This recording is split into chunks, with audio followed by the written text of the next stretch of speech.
Saya sapa dari tempat ini, salam. Shalom. Puji Tuhan, selamat beribadah di dalam kasih Tuhan kita Yesus Kristus.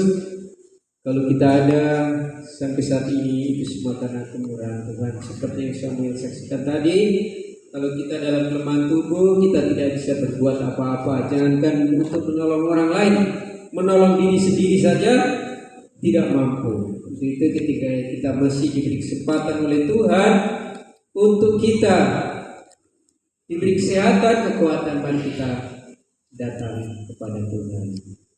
Baik, mari kita buka Alkitab kita di dalam Kejadian ya. Pasal yang ketiga ayat 1 sampai dengan yang ke-19.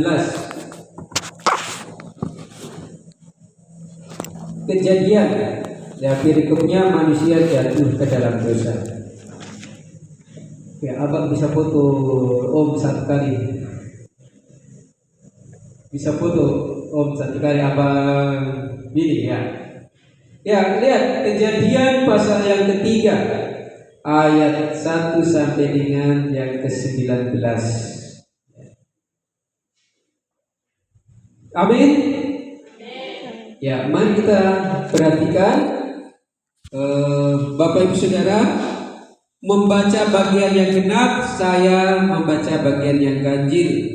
Kejadian pasal 3 ayat 1 sampai dengan yang ke-19. Saya pasal 1 ayat 1, 3 dan seterusnya. Bapak Ibu Saudara ayat 2, 4 dan seterusnya. Demikian firman Tuhan.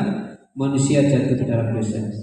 Adapun ular ialah yang paling cerdik dari segala binatang di darat yang dijadikan oleh Tuhan Allah. Ular itu berkata kepada perempuan itu, tentulah Allah berfirman, semua pohon dalam taman ini jangan kamu makan buahnya, bukan? Lalu perempuan itu kepada ular itu, buah pohon-pohonan dalam taman ini boleh kami makan. Tetapi tentang buah pohon yang ada di tengah-tengah taman, Allah berfirman, jangan kamu makan ataupun raba buah itu, nanti kamu mati. Tetapi ular itu berkata kepada perempuan itu, sekali-kali kamu tidak akan mati. Tetapi Allah mengetahui bahwa pada waktu kamu makannya, matamu akan terbuka dan kamu akan menjadi seperti Allah, tahu tentang yang baik dan yang jahat. Perempuan itu melihat bahwa buah pohon itu baik untuk dimakan dan sedap kelihatannya. Lagi pula pohon itu menarik hati karena memberi pengertian. Lalu ia mengambil dari buah pohonnya dan dimakannya, dan diberikannya juga kepada suaminya yang bersama-sama dengan dia, dan suaminya pun memakannya. Maka terbukalah mata mereka berdua dan mereka tahu bahwa mereka telanjang, lalu mereka menyemat daun pohon ara dan membuat cawan.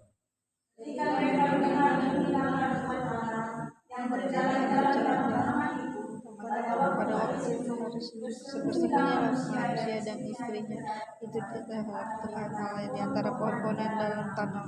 Tetapi Tuhan Allah memanggil manusia itu dan berfirman kepadanya, di manakah engkau? Ia menjawab, ketika aku mendengar bahwa engkau ada dalam taman ini, aku menjadi takut karena aku telanjang, sebab itu aku bersembunyi. Firman-Nya, siapakah yang beritahukan kepadamu bahwa engkau telanjang? Apakah engkau makan dari buah pohon yang kularang engkau makan itu? Manusia itu menjawab, perempuan yang kau tempatkan di situ, dialah yang memberi dari pohon itu kepadaku, maka aku makan. Kemudian berfirmanlah Tuhan Allah kepada perempuan itu, apakah yang telah kau perbuat ini? Jawab perempuan itu, ular itu yang memperdayakan aku, maka aku makan. Lalu berfirmanlah Tuhan kepada ular itu, karena engkau berbuat demikian, terkutuklah engkau di antara segala ternak dan di antara segala binatang hutan. Dengan perutmu engkau akan berjalan, dan debu tanah akan kau makan seumur hidupmu. Aku akan mengadakan permusuhan antara engkau dan perempuan ini, antara keturunanmu dan keturunannya. Keturunannya akan meremukkan kepalamu, dan kau akan meremukkan tumitnya. Firman-Nya kepada perempuan itu, susah payah waktu mengandung, dan akan berbuat sangat banyak. Dengan kesakitan engkau akan melahirkan anakmu, namun engkau akan berahi Lalu firman-Nya kepada manusia, karena engkau mendengarkan perkataan istrimu dan memakan dari buah pohon yang telah kuperintahkan kepadamu, jangan makan daripadanya, maka terkutuklah tanah karena engkau. Dengan bersusah payah engkau akan mencari rezekimu dari tanah seumur hidupmu. Semak bulu akan dihasilkan bagimu, dan tumbuh-tumbuhan di padang akan menjadi makanan. Ayat terakhir 19, dengan berpeluh engkau akan mencari makananmu sampai engkau kembali lagi menjadi tanah, karena dari situlah engkau diambil, sebab engkau debu dan engkau akan kembali menjadi debu. Amin. Ya, Bapak Ibu Saudara kasih dalam Yesus Kristus, ini kisah kejatuhan manusia ketika dia di Taman Eden. Mereka ditempatkan oleh Tuhan di suatu tempat yang indah, di taman yang luar biasa lengkap, ya. Tetapi ternyata manusia tidak mampu untuk mempertahankan apa yang jadi kehendak Tuhan. Nah, firman Tuhan pagi hari ini saya beri judul atau tema, jangan berdiskusi dengan iblis. Ya. Jangan berdiskusi dengan iblis. Ya. Kenapa saya beri judul? Banyak orang, termasuk Hawa waktu itu, ya, merasa kuat dan mampu untuk mengalahkan iblis dalam hal bersilat kata, dalam hal berbicara, berdialog, apalagi merasa menguasai firman Tuhan. Ya. Hawa merasa kuat, ya, sehingga ketika si iblis dalam rupa ular datang kepada Hawa, ketika memancing suatu pembicaraan, ya, Hawa dia tahu firman Tuhan, sehingga dia mulai berdiskusi, mulai meladeni pembicaraan. Sehingga pada pagi hari ini saya memberi judul yaitu jangan berdiskusi dengan iblis. Walaupun Bapak Ibu Saudara merasa kuat, kita merasa kuat, iblis itu lebih licik, lebih pintar untuk mencari kelemahan, menjatuhkannya. Ya. Pokok-pokok bacaan yang kita lihat di sini dari ayat 1 sampai dengan yang ke-19 di pasal 3 ini, yang pertama si ular atau si iblis memutarbalikkan firman Tuhan. Ya, firman Tuhan berkata apa kepada Adam dan Hawa? Tuhan berkata, semua pohon dan buah ini boleh kamu makan, kecuali satu yang tidak boleh kamu makan, yang di tengah-tengah taman itu, yang tentang pohon yang pengetahuan yang baik dan yang benar. Tetapi iblis dibalik, berkata kepada Hawa perempuan ini, pasti semua tanaman ini tidak boleh dimakan oleh Tuhan. Nah, ini dibalik toh? Ya tidak. Tuhan mengatakan semua boleh dimakan, hanya satu tidak boleh. Tetapi iblis dibalik, pasti tidak boleh kamu memakannya toh, semua pohon ini. Nah, dibalik. Kemudian pikiran si Hawa, dia masih menguasai saat itu. Ya, ini terdapat di dalam ayat 1, 4 dan 5. Nanti bisa dibaca. Ya, ayat 1, 4 dan 5.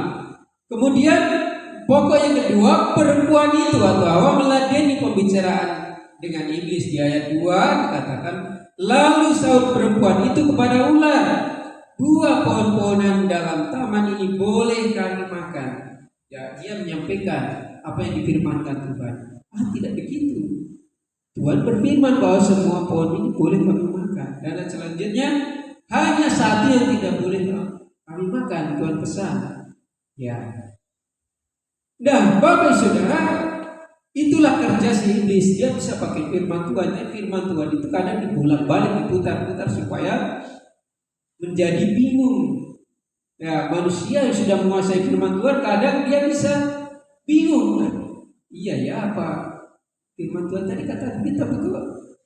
Ini dibalik lagi. Iblis bisa bekerja dengan melalui siapa saja, bahkan hamba Tuhan juga bisa menjadi perantara iblis. Ya, ini pokok yang kedua, perempuan itu meladeni pembicaraan. Yang kedua, pokok yang ketiga dari bacaan kita, perempuan itu atau Hawa terbawa alur pembicaraan iblis dan melakukan apa yang menjadi maunya iblis, walau itu melanggar firman Tuhan. Setelah dia pusing dengan apa yang disampaikan iblis, langsung dia mengambil jalan pintas. Di ayat 6, mari kita lihat ayat 6. Perempuan itu melihat bahwa buah pohon itu baik untuk dimakan dan sedap kelihatannya, lagi pula pohon itu menarik hati karena memberi pengertian. Lalu ia mengambil dari buahnya dan dimakannya, dan diberikannya juga kepada suaminya yang bersama-sama dengan dia, dan suaminya pun memakannya.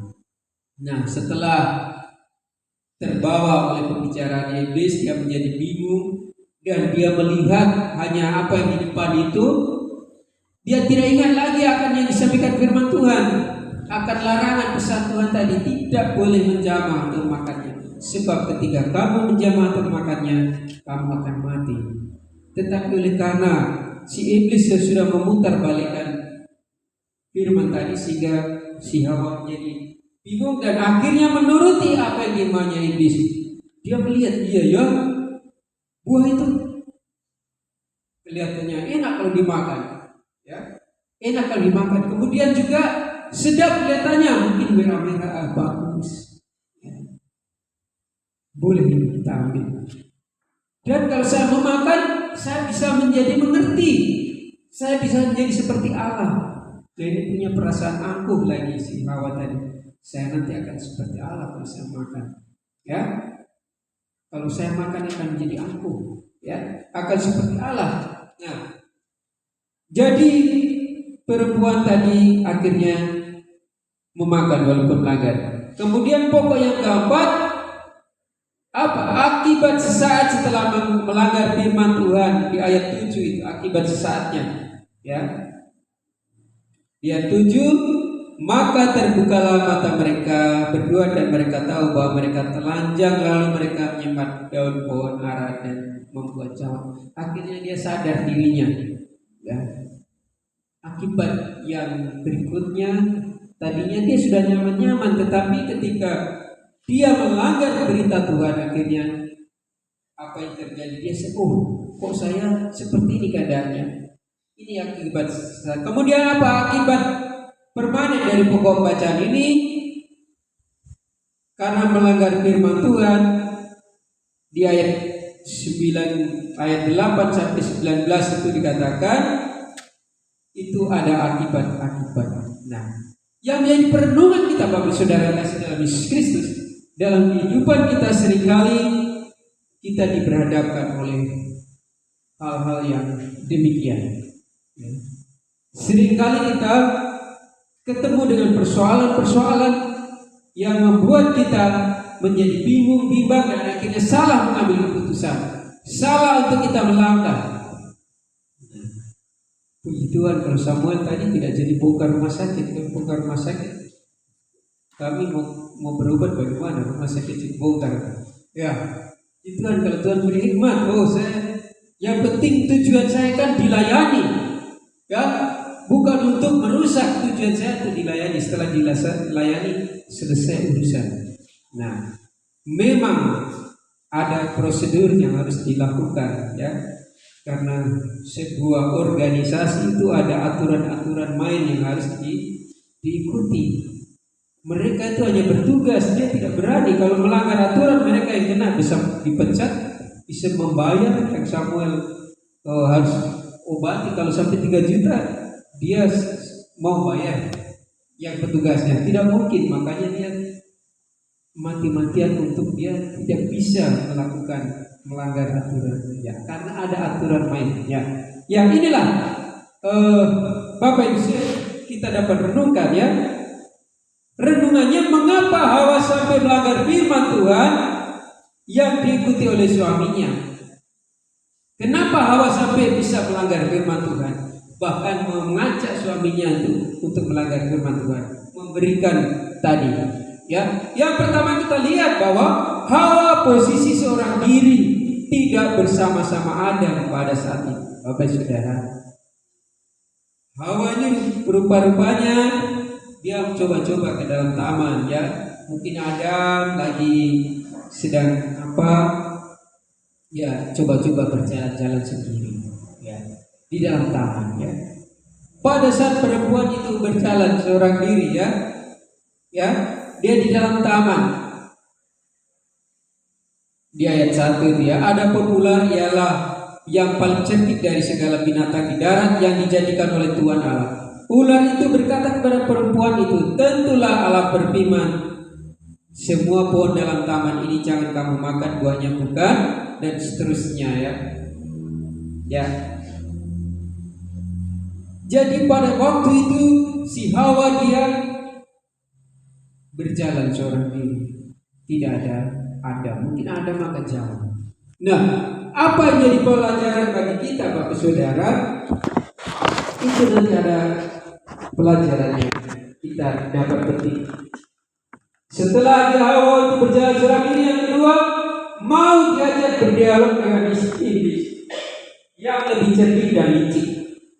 Nah, jadi Hawa mau meladeni apa yang iblis mau, ya, untuk memancing dan memancing. Seringkali kita juga kadang dipancing ya, meladeni. Yang ketiga, termakan oleh tipu daya si iblis. Ya, akhirnya termakan oleh tipu daya si iblis karena dia seorang diri, kemudian dia meladeni apa yang jadi maunya iblis, akhirnya dia terpancing dan melakukan walaupun melanggar firman Tuhan. Ya. Di ayat 6 ini ya, dikatakan perempuan itu melihat bahwa buah pohon itu baik untuk dimakan. Ya, baik untuk dimakan itu berhubungan dengan keinginan daging. Seringkali keinginan daging ya itu tentang mungkin kebutuhan perut, ya, kebutuhan kesehatan, kebutuhan ya tempat tinggal. Ini kadang juga membuat manusia menjadi dia menggalakkan segala cara untuk dapat makanan yang sehat bagaimana ya, kelihatannya sedap untuk dimakan. Kemudian yang kedua, dan sedap kelihatannya, ya, kelihatannya buahnya itu bagus sekali. Ya. Seringkali kita juga melihat di luar sana mungkin untuk melakukan suatu kejahatan kelihatannya itu sangat bagus. Ya, melakukan kejahatan kok sangat bagus. Ya, bisa terjadi, Bapak Saudara. Ya. Kita bisa ditipu melakukan kejahatan itu sangat bagus. Kok bisa? Ya, karena tipu daya iblis. Sudah, kamu kerjakan itu, berbuat jahat. Yang penting itu kan untuk menolong orang lain. Nah, ini yang seringkali banyak dilakukan orang-orang seperti ini. Berlaku jahat karena demi menolong orang lain, harus berbuat jahat. Ya, ini seperti ini juga kelihatannya. Ya. Kemudian menarik hati, memberi pengertian. Ya, ini ada suatu keangkuhan, sifat angkuh. Ya, ini sama seperti Tuhan. Jadi Bapak Saudara kasih dari Kristus, apa akibat melanggar firman Tuhan itu dosa? Yang pertama akan menjadi malu. Lalu kita sudah melanggar firman Tuhan, menjadi malu. Di ayat 7 dikatakan, maka terbukalah mata mereka berdua, mereka telanjang, dia menjadi malu. Ya. Kemudian yang kedua di ayat 8, akibat dari dosa adalah takut. Ayat 8. Ya, ketika mereka mendengar bunyi langkah Tuhan Allah yang berjalan-jalan dalam taman itu pada waktu hari sejuk, bersembunyilah manusia dan istrinya itu terhadap Tuhan Allah di antara pohon-pohonan dalam taman. Jadi mengapa mereka harus bersembunyi? Karena mereka malu dan takut kepada Allah. Ya, itu akibatnya sudah melanggar firman Tuhan. Malu, kemudian takut. Adik-adik, saudara, Bapak Ibu, kalau kita melakukan kesalahan, apa yang ada dalam hati kita? Ada malu atau tidak? Ada takut tidak? Ada malu, ada takut. Ya. Kecuali orang yang sudah hatinya mungkin sudah tebal, sudah namanya keras hati, sudah tidak punya hati, mungkin berbuat salah atau dosa itu tidak malu, tidak takut. Saya saja kalau naik motor atau mobil mau ke kota tidak bawa SIM, perasaan saya sudah was-was.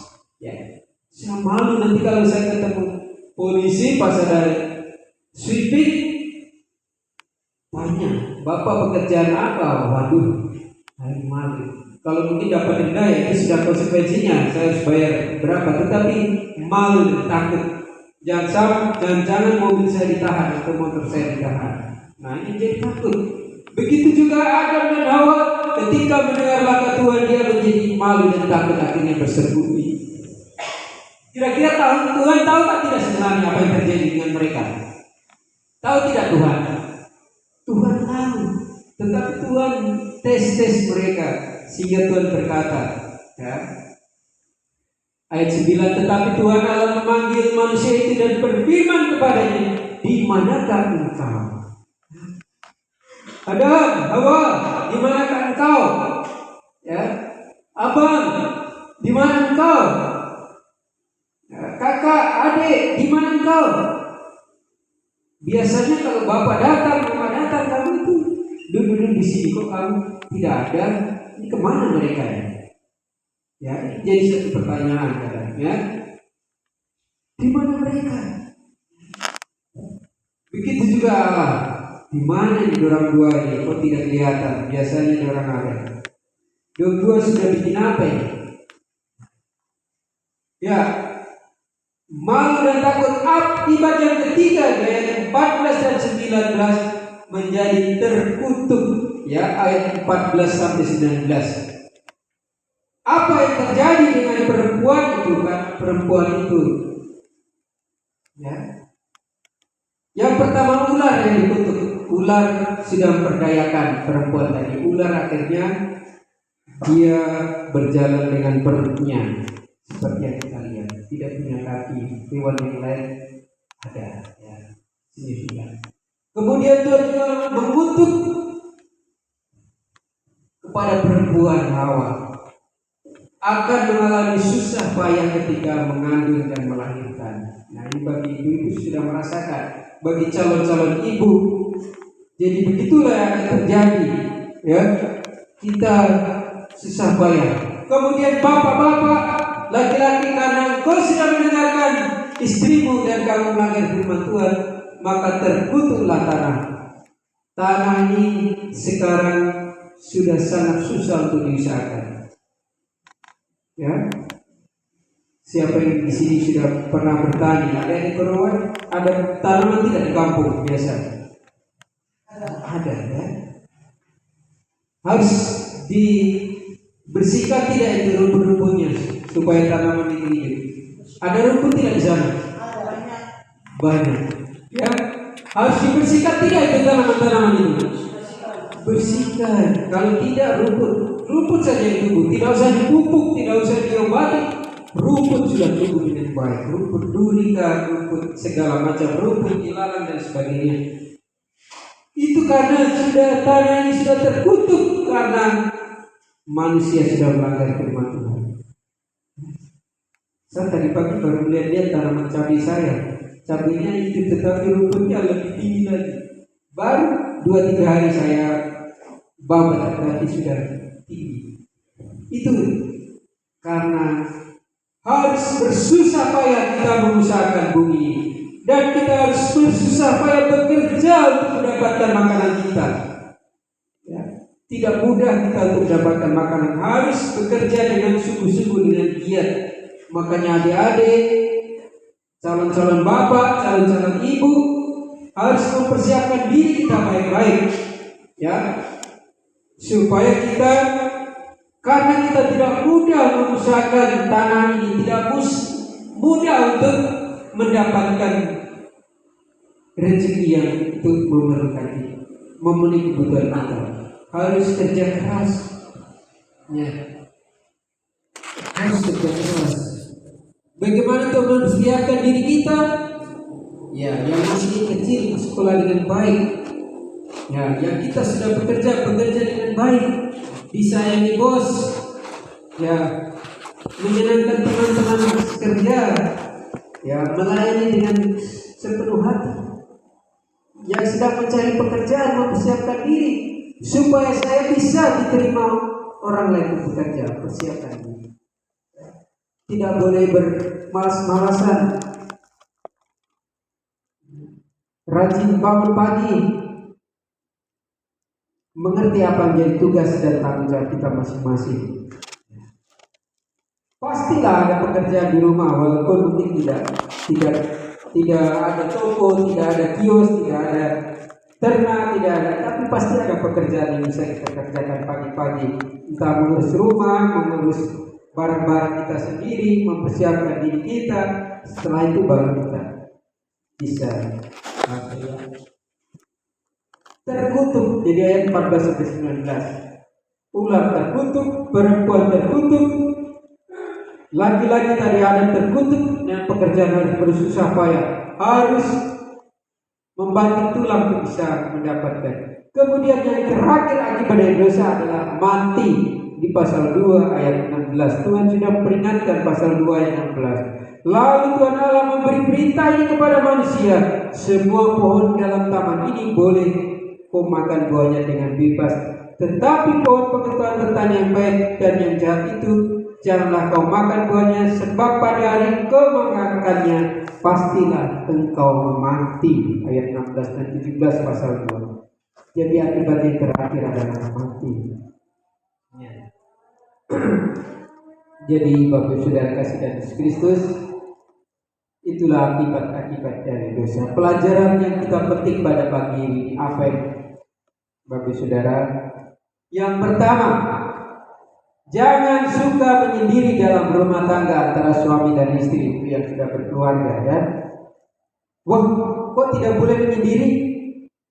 Nah, maksudnya harus jalin komunikasi yang baik sehingga tidak ada peluang iblis untuk menjatuhkan kita. Harus ada komunikasi yang baik. Harus ada komunikasi yang baik. Nah, ini kebanyakan masih anak-anak muda, ya, yang berkeluarga beberapa. Tapi ini jangan suka menyendiri. Bukan berarti Bapak tidak boleh bekerja di luar, tidak boleh jauh, bukan itu maksudnya. Tetapi tetap jalin komunikasi yang baik antara suami istri, antara keluarga, anak dan orang tua. Artinya tadi mungkin Hawa dia lupa, tidak kasih tahu, Bang Pace, saya mau ke sana dulu. Nah, kita kasih tahu, Pace, saya ke sana, supaya tahu ada komunikasi. Oh, tahu, saya punya istri di sana, saya punya anak di sana, saya punya orang tua di sana, ya, saya punya saudara di sana. Jalin komunikasi. Mari kita lihat Pengkhotbah pasal 4 ayat 9. Kita buka di dalam.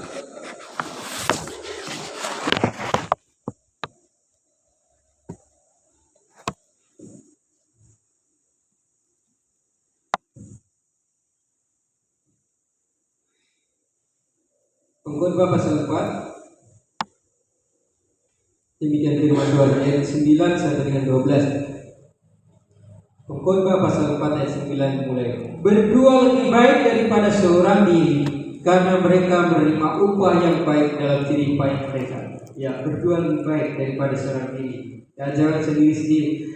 Karena kalau mereka jatuh, yang seorang mengangkat temannya. Ya, kalau dua orang tadi, kalau yang satu jatuh, akan diangkat oleh temannya. Tetapi wahai orang yang jatuh, yang tidak mempunyai orang lain untuk mengangkatnya. Juga kalau orang tidur berdua, mereka menjadi panas, tetapi bagaimana seorang saja dapat menjadi panas? Ini hubungannya dengan keluarga, suami istri.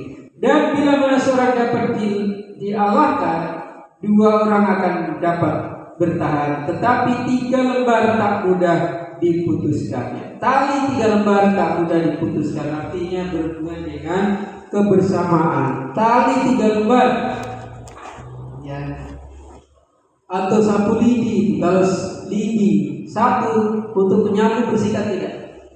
Tapi kalau lidi banyak, satu ikat untuk menyapu bersih. Dipatahkan juga susah. Walaupun lidi itu hanya lembek kalau satu, tetapi ketika menjadi satu menjadi kuat. Begitu juga. Jangan suka menyendiri. Artinya. Kemudian yang kedua, Dalam berjemaat jangan suka meninggalkan pertemuan-pertemuan ibadah seperti dibiasakan oleh beberapa orang. Ini di dalam berjemaat bergereja jangan suka meninggalkan pertemuan-pertemuan ibadah. Itu terdapat di dalam Ibrani 10 ayat 25. Jadi di saat jam-jam ibadah, di saat jam-jam pertemuan, mari kita datang bertemu. Sebab disitulah kita akan saling memberi, saling menguatkan, saling memberkati. Bapak Ibu Saudara, kalau kita melihat contoh arang, api arang itu, kalau dia jadi satu, dia baranya bagus. Tapi coba perhatikan kalau dia terlempar karena kena kipas, dia terlempar keluar. Dia tidak kena kipas. Apa yang terjadi dengan arang yang lompat, api yang lompat tadi? Dia akan menjadi seperti apa? Akan padam. Begitu juga kehidupan kita, walaupun kita kuat, walaupun kita punya semangat, kalau kita tidak pernah bersatu, tidak bersatu, lama-lama akan jadi padam. Jangan biarkan kita padam. Ya, ini bagi kamu anak-anak muda kita, ya, yang mungkin belum punya pasangan, yang sedang merindukan pasangan, yang sedang merindukan jodohnya. Mari kita berdoa bahwa Tuhan memberikan yang terbaik bagi Bapak Ibu Saudara, buat adik-adik semua. Ya, ingat, pegang firman Tuhan.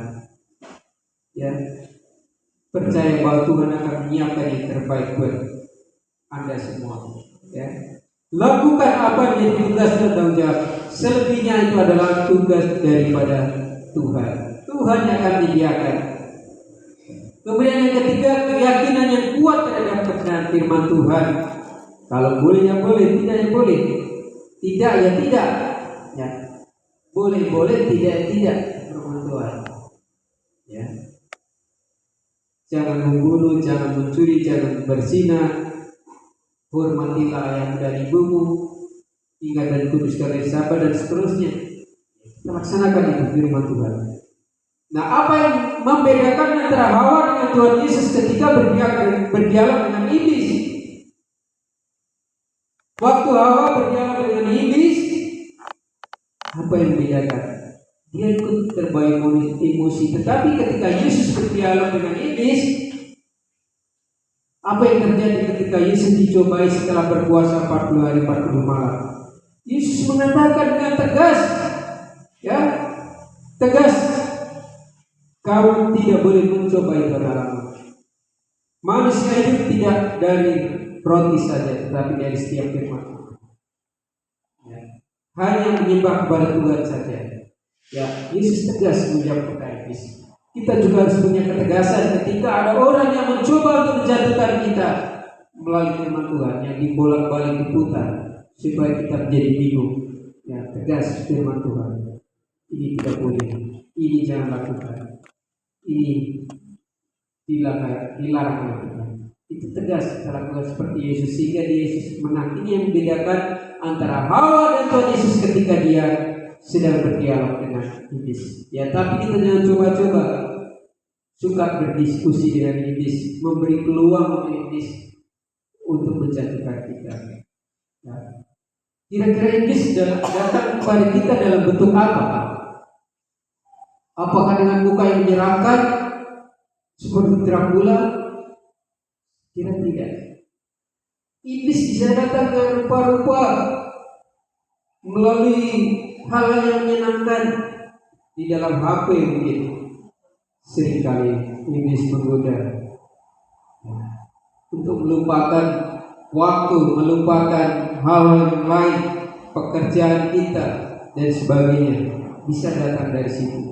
Juga kesenangan-kesenangan yang lain selain dari HP, mungkin ada kesenangan-kesenangan yang lain, ya. Mungkin ada yang senang merokok, senang minum, senang berjudi, senang beli togel. Ya. Ini juga pintu masuk untuk iblis merusak kita. Jangan biarkan peluang iblis merusak kita. Yang keempat, jangan kompromi dengan dosa. Akibatnya maut. Roma 6 ayat 23. Sebab upah dosa adalah maut. tetapi kasih karunia Allah ialah hidup yang kekal. Tinggal kita pilih mau maut apa hidup yang kekal. Memang semua kita akan mati, tetapi kemana kita setelah mati? Bukan seperti ayam, seperti kambing mati selesai, tapi manusia setelah kematian ada kelanjutannya. Hidup yang kekal apa penyiksaan yang kekal? Ini harus kita pikirkan, jangan kompromi dengan dosa. Kemudian tunduk kepada Allah dan lawanlah iblis. Mari kita buka di ayat terakhir dalam firman Tuhan pada siang hari ini, di dalam Yakobus 4 ayat 7. Mari Kakak Samuel bisa bacakan ke kita Yakobus pasal 4 ayat 7.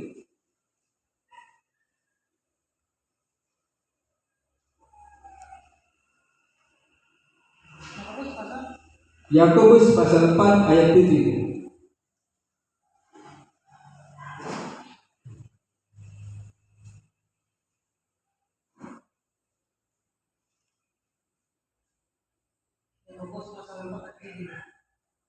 Karena itu tunduklah kepada Allah dan lawanlah iblis, maka ia akan menghindari daripadamu. Amin. Tunduk pada Allah dan lawanlah iblis, maka ia akan menghindari. Jangan beri hati pada iblis, jangan beri hati pada menggoda kita ya. Tetapi kita lawan. Tidak. Ya, kita lari. Kita tinggalkan iblis. Jangan coba-coba kita masuk walaupun kita merasa kuat. Seringkali kesaksian anak saya yang kecil nih, yang masih SMP laki-laki, dia kadang kalau dinasihati mamanya, bapaknya itu, jangan suka bergaul dengan teman-teman yang punya kebiasaan buruk, yang suka minum, suka merokok, suka hura-hura. Dia "Mak, saya kuat, saya tidak ikut merokok, saya tidak ikut minum dan sebagainya." Ya, memang kamu kuat, tetapi ketika kita dalam lingkungan yang seperti itu, kita pasti akan terpengaruh. Sebagaimana Tuhan katakan, pergaulan yang buruk akan merusak hal yang baik. Mari kita bergaul dengan hal yang baik, di lingkungan yang baik ya. Walaupun kita kuat ya, jangan coba-coba kita masuk ke lingkungan yang buruk. Kita akan terpengaruh. Bukan berarti kita tidak boleh ketemu dengan orang-orang itu, tetapi jangan kamu menggabungkan diri setiap saat di situ terus menerus sehingga pengaruh kita yang pengaruh, bukan kita mempengaruhi. Kalau kita mempengaruhi mereka, ya satu-satu kali kita datang pada mereka, bukan kita setiap saat di situ sehingga kita yang terpengaruh. Pasti kita akan terpengaruh karena lingkungan lebih kuat daripada kita. Jadi hati-hati Pak adik-adik, nona-nona, nyong-nyong, pemuda-pemudi, adik-adik, mari kita jaga hidup kita. Pokok lawanlah iblis, jangan kita ikut terlibat di dalamnya. Sebab firman Tuhan sudah dengan jelas bagaimana akibat dosa ada hal yang harus ditanggung, menjadi malu, takut, terkutuk, dan mati pada akhirnya. Nah, mari kita terjauh daripada itu. Ya, bukan berarti saya sudah sempurna, tetapi inilah Tuhan menyatakan buat kita pada saat ini.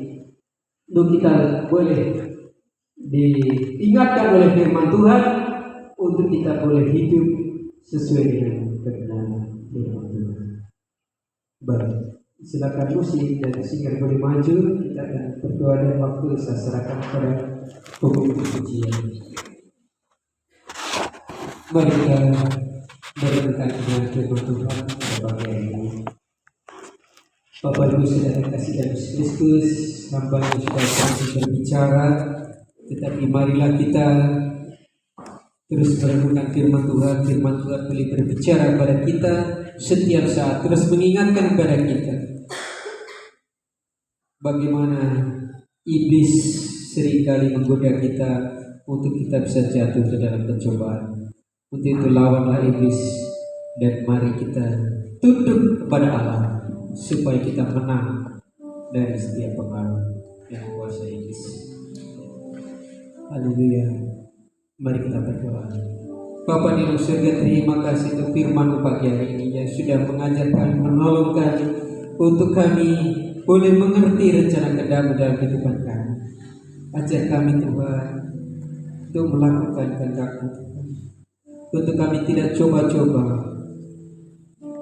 hidup dalam pengaruh yang buruk, hidup dalam lingkungan yang tidak benar ya Tuhan, sebab kami tidak mampu.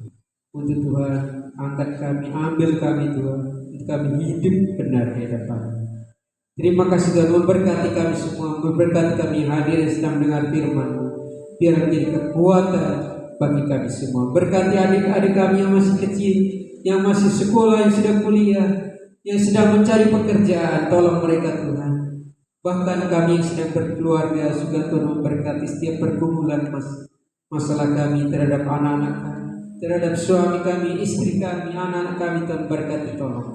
Orang tua kami Tuhan berkati juga. Terima kasih Kristus untuk firman pada siang hari ini. Hanya di dalam nama Tuhan kami Yesus Kristus dan sudah berucap syukur. Haleluya. Amin. Waktu saya berikan.